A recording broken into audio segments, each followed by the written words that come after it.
Kenneth Gainwell out of Memphis, 5'11", 195 pounds. 195. Nani? Just in case y'all didn't pick that up, 195 pounds. Is how big he is. He's a skinny guy. Mm-hmm. He's not a big, bulky guy. He was AAC Rookie of the Year back in the day. That's something. He had 1,459 rushing yards and then 13 carries, averaged 60.3. This is a guy who has home run potential every time he gets the ball, right? Kenneth Gainwell out of Memphis. Now, he's only a one-year starter. He's a guy who opted out of the 2020 season of Memphis due to COVID. So he didn't play here. You might have saw some of his tape with Antonio Gibson last year as well. He was the reason Antonio Gibson stayed at receiver for so long. He was. Yep. Mm-hmm. Yeah. So he only started for 1 year.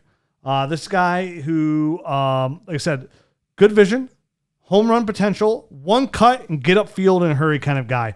Broke a lot of arm tackles I saw on tape as well, so he showed pretty good strength and balance. Ran pretty good routes when he was actually asked to be a receiver. He ran some good routes, caught the ball well. Even though he had decent hands. He had that one game. What was it versus? Tulane. He had 203 receiving yards. Yeah. Tulane. Unreal. Well, one thing you haven't mentioned yet, we only have the 2019 tape to go That's on. it. Yeah. Oh, yeah. He did not play in 2020. I did mention that. So did you? Opted out 2020. Yeah, he opted out 2020. I missed that. 2018 was his original fault. freshman year. He had 4 carries for 91 yards, but then he redshirted because they were just kind of loaded at the position at that time. So then he came in 2019, and like Rich mentioned, he led disappointed in myself. He led the backfield in carries. I let the team down. 1,400 yards. The nerds down. 13 Nerd touches. Herd faithful, I apologize for my mistake. But like Rich said, he opted out for 2020. And he was, you mentioned the carries there, 231 carries, average 6.3. Valuable in the passing game, 51 receptions, 610 yards, good for 12 average, 3 touchdowns. But he did, he had a third of that versus Tulane. We had 203 receiving yards. It was just unreal. This guy, so he could run some good routes, pretty good change of direction, laterally. Matt hates his. I don't like his lateral agility. That's the one area I feel like he lacks. He really lacks, in my opinion, when I'm watching him. I think he's great in straight spaces where he can just run. Or space in general. Yeah, in any kind of space, but particularly space where he doesn't have to make any sort of, big change of direction. You know what I mean? I think anybody that's athletic as him can put their foot in the ground and kind of just go at different, slight little moves here and there. But when he's really asked to change directions, I feel like he has to gear down quite a bit. And it shows in some of his timed speeds as well. He was one of these guys, we were talking about the 3-cone on some of these other guys in the last episode that were below 7. And here this guy is 195 pounds. He ran a 7.27 in the 3-cone, which is just very agile. It's very pedestrian. And it doesn't, when you see a guy that runs a 4.42 in the 40, you expect him to have a very low 3-cone as well, if he can move laterally and translate his speed into side to side kind of lateral movements. Yeah, DK Metcalf. And in his short shuttle, he ran a 4.46, which you typically see it about 0.2 of a second faster than their 40. So a guy that ran a 4.4, you would expect him to at least be in the 4.2 kind of range. And to have it be actually slower than his 40 is a red flag in my opinion. Well, but before I even knew those numbers, I saw it on tape. And then I went back, I researched the numbers, and it kind of validated what I saw on tape in my opinion. He didn't have, his burst isn't great. He is a one-speed kind of runner, I like him in space. My comp to him was somewhat like a Nyheim Hines kind of runner there, catching the football, get him outside, get him in space, get him running. I think actually Nyheim Hines is a little bit better in between the tackles. I think Nyheim Hines is definitely better between the tackles. Significantly better, because what we saw in this playoff game, when he had 70 rushing yards, he'd take on a linebacker and look good doing it. One of my problems I have with Kenneth Gainwell is if he faced the linebacker was taking him down every time. He has no power element to his game. He has strength to break an arm tackle, but he's got no power. Yes, it's kind of weird, right? To be a strong runner but have no power. He has no power whatsoever. A linebacker would take him down every time up the middle. Here's the deal. When you're fast, a lot of the times people take bad angles, and therefore they don't get a solid hit on you. Right. And I think that's when you break arm tackles. But when a guy has a solid lick on you, He's not going to do what Javonte Williams is doing. 195 pounds with, in my opinion, not great lateral agility. It doesn't give you much room for error. If you're not going to beat a guy because of your speed, or if a guy's got an angle on you, there's not much a guy like Kenneth Gainwell can do except go down. That's his best option, to be honest. Another worry I had about that too is like he wasn't even looking to like. I was like, why is he even? Now it makes sense because he just can't do it. But like, why is he even looking to make a move here? Like when he got past the line of scrimmage, there wasn't a lot of like, I don't know, what do you want to call it? Like, I don't know, creativity. Yeah, creativity is exactly what it is. So and it's just like he would like look for like it's like you're looking like, dude, you're not that big. Like, I think get out of bounds. I think we're going to differ a little bit on Kenneth Gainwell because I like him a decent amount more, I think, than you guys do. He came in at a 72.8. 0 for me. So kind of right in between that, Travis Etienne and Najee Harris, and then the next group of, Kylan Hill for me, Jarrett Patterson's. So this is your mystery number 4 guy, right? This is the number 4 guy that's kind of in his own little, mini tier. He's in his own little world, all by himself over here. I have above average grades for him. I actually really liked his vision. I thought he had pretty good patience. I liked his vision for a smaller back. I thought he did have good burst. Like when bursting through the hole, I thought he looked pretty good there. I don't think he was necessarily special, but in the lateral agility, but I don't think he's as much of a statue as it seems like you guys kind of think he is. I think he moved fairly well. I think he's a little bit above average in that area. But the best thing overall, and granted, it knocked him a little bit in my overall model because I don't it's a pass-fail thing for me. But if I were to talk about what I think his best attribute is, I do think it's him as a receiver. Yeah. Mm-hmm. He has very good hands. He could be lined up as a receiver and actually run legitimate routes, make catches downfield, balls over his shoulder, attack the ball. So there are things that he can do very well as a pass catcher.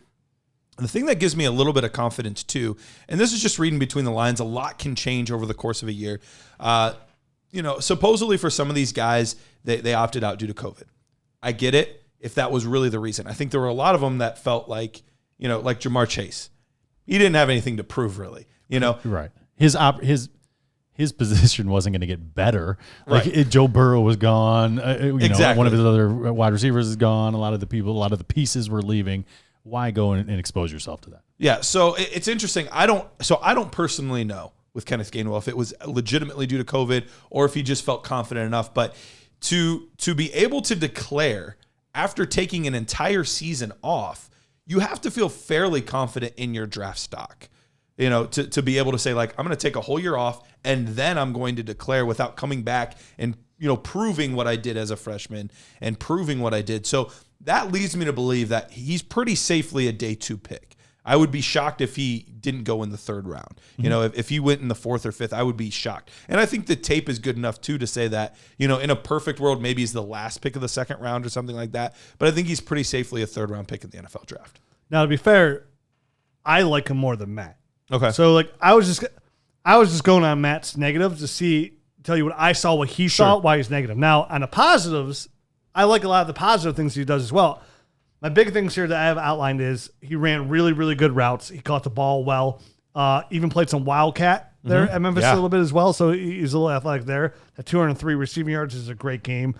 Broke those arm tackles. I have very good vision here. And he was fluid as well with his vision where his vision, what I came away impressed about his vision where I lacked sometimes where he missed that contact, but he had a good enough vision. If the lane was there, he can make something happen there in open field. Like he didn't have the agility in the hips maybe that you would like, but he had a good enough vision to offset that as much as an athlete to make some of those big plays. And I mean, he could change direction good enough for me. I think for me, this was a home run player that offers fantasy football upside. So he falls back in that category for me.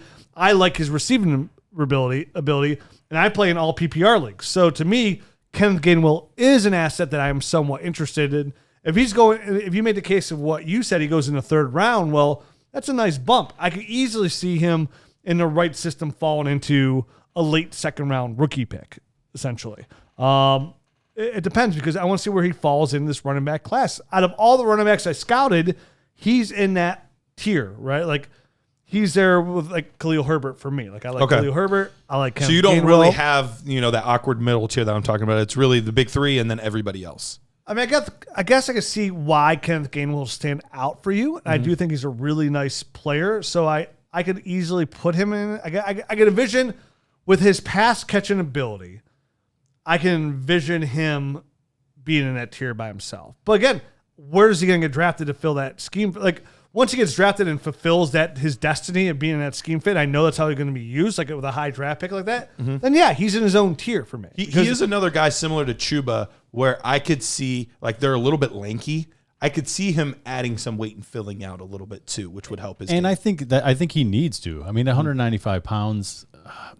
He's 5'11" though, so there's definitely space to do that. There's space to do it. There's just not a lot of guys in the NFL that are starting running. I mean, I don't think he's going to be a starting runner. There's not a lot of successful NFL running backs that play at 195 pounds. Sure. There's just not that many of them. Yeah. And in the draft class where we're going to go through quite a few of them here in the next 20 minutes, half hour that are below his weight that I have the same questions about. Like, sure. Where is this guy going to have, like, what kind of role is he going to have? And that's another thing. It's like, if you're not super special at 195 pounds, and I think he does have some special attributes, so I don't want to completely talk him down like he's not, because I think he's extremely fast and quick and has great burst. I just don't love him moving side to side, and he's not.